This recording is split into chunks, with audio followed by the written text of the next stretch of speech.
Riverfront East Dani લીમડા સંતોષી નગરના ગ્રાઉન્ડના પાછળના ભાગમાં આરોપી મોઈનુદ્દીને કર્યો હતો બળાત્કાર. જમાલપુરથી ચંદ્રનગર બ્રિજ તરફ જતા રસ્તામાં રિવરફ્રન્ટ પર પોલીસ કાફલો ખડકાયો. પોલીસે ગોળીબારના સ્થળે ચેકિંગ હાથ ધર્યું.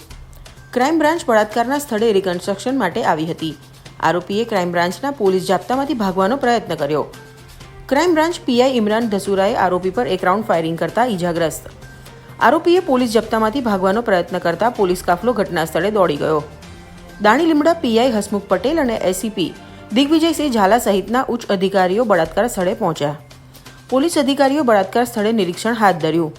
મોટી સંખ્યામાં પોલીસ કાફલો અને પીસીઆર વાહનો જોવા મળ્યા. વિનોદ પરમાર, સત્યડે ન્યૂઝ, અમદાવાદ.